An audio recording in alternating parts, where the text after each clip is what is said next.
Vamos para mais uma aula de literatura, mais uma viagem na nossa literatura num contexto brasileiro. Aula para o primeiro ano do ensino médio, hoje com o Barroco. Vamos viajar pelo século XVII,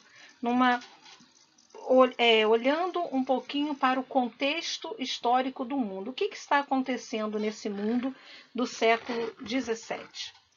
A reforma de Martinho Lutero versus a contra-reforma da Igreja Católica. Nós temos aí um confronto ideológico. Martinho Lutero rompe com a Igreja Católica e a Igreja Católica se reúne no Concílio de Trento para trazer uma resposta a esse momento da história. Nós vamos ter também o antropocentrismo, o homem no centro do universo, versus o teocentrismo, que é Deus no centro de tudo. Segundo alguns, esses conflitos e contradições podem explicar o surgimento do Barroco na Itália, Espanha e Portugal, que foram os três países onde ele primeiro apareceu, que teve mais força. Nós temos também nesse século o capitalismo mercantil, que Holanda, Inglaterra e França, versus a busca da Igreja Católica a um retorno à religiosidade medieval, aí simbolizado por Espanha e Portugal. Nós vamos ver que vai fazer a diferença aqui no Brasil. Isso acontece no mundo. Agora vamos ver já uma questão mais restrita, uma questão dentro do Brasil, né? Século XVII no Brasil. O que está acontecendo neste momento? O transplante cultural, né? A cultura vinda da Europa para a colônia. A Bahia é um celeiro de produção cultural. O que quer dizer isso? É ali que está acontecendo toda a produção cultural. Nós temos também o ciclo do ouro em Minas Gerais, que vai também dar fomento a toda essa literatura acontecendo. 1601, temos a primeira obra literária a ser publicada, que é Prosopopeia, de Bento Teixeira. É uma obra poética. O Barroco no Brasil, ele também é chamado por alguns historiadores de escola baiana. Por quê? Porque ele vai acontecer primeiro na Bahia, onde é o centro cultural de tudo. Depois é que ele vai caminhar para todo o resto do Brasil. No século XVII, explode o Barroco brasileiro. Nós vimos que ele começa no século XVI, na Europa, e no século XVII ele vai ser o ponto alto aqui no Brasil. 1720 e 1750, entre esses 2 anos, vão acontecer no Brasil as fundações de várias academias literárias por todo o país. Aí já começando a adentrar pelo século XVIII. As características principais do Barroco é o emocional sobre o racional, a tensão entre valores, lembra que nós falamos aí do antropocentrismo e o teocentrismo, a busca de efeitos decorativos e visuais, a gente pode sentir isso nas artes plásticas, como uma delas vocês estão vendo aí ao fundo, entrelaçamento entre escultura e arquitetura, também é bem visível ao fundo, presença de antíteses na literatura e a pintura com efeito ilusionista. Aqui nós temos uma arte clássica, só para vocês terem uma ideia de como era a arte na Idade Média.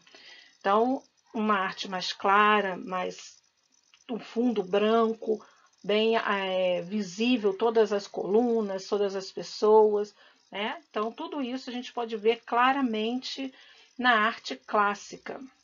Essa aí é a Pietà, de Pietro Perugino. Em contraste, nós temos aí uma arte barroca, que é a Deposição de Cristo, de Caravaggio, em 1602, 1604, mais ou menos. Esse quadro está no Vaticano, para vocês verem como já muda, né, o estilo literário, o estilo da arte plástica aí. Aí, ao centro, nós temos aí Aleijadinho, um dos grandes artistas barroco do nosso país, mineiro, e aí ao redor dele algumas de suas obras. Também nós temos aí na arquitetura algumas igrejas, que é o tempo mais rico, né? A febre do ouro, né? Tudo isso vai trazer grandes igrejas, construções riquíssimas, belíssimas.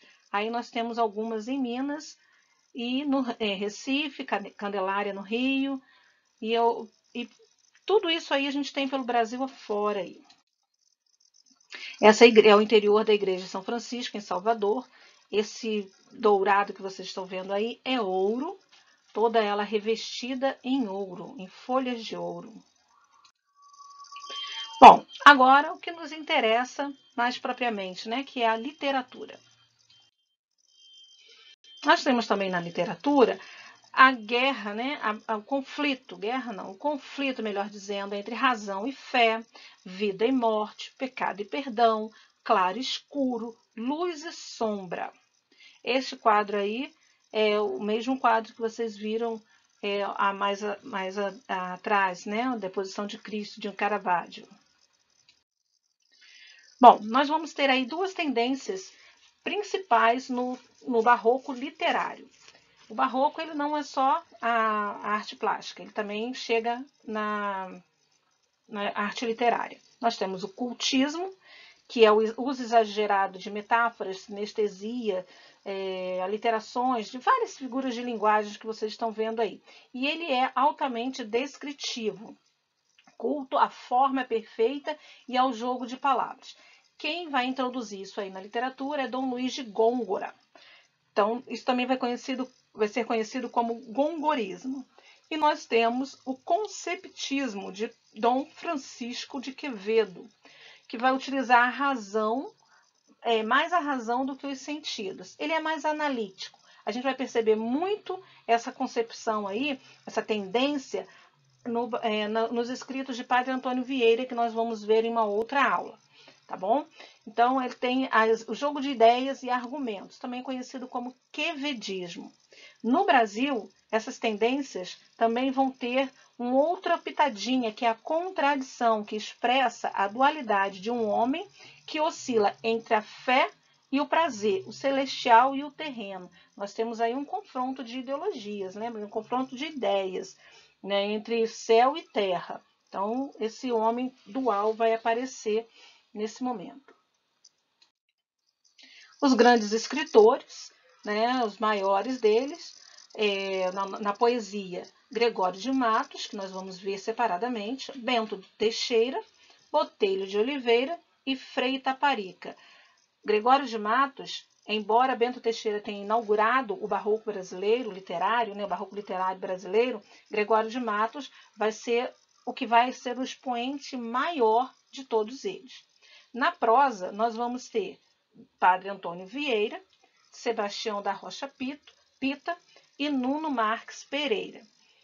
Em separado, nós também vamos ver Padre Antônio Vieira, que ele vai ser o maior expoente da literatura em prosa brasileira. Lembrando que nós estamos falando aí de um século altamente religioso, altamente voltado à religião, principalmente a católica, que está tendo aí um grande conflito aí com trazendo a contra-reforma, lutando aí por conquista de novos fiéis. Então, Gregório de Matos e Padre Antônio Vieira serão os grandes expoentes que nós estudaremos numa próxima aula. Deem o ok de vocês, dêem um like, curtam o canal e deixem aí suas mensagens, trazendo aí os seus comentários, suas dúvidas, para que a gente possa ir conversando um pouco mais sobre esse maravilhoso assunto que é o barroco brasileiro.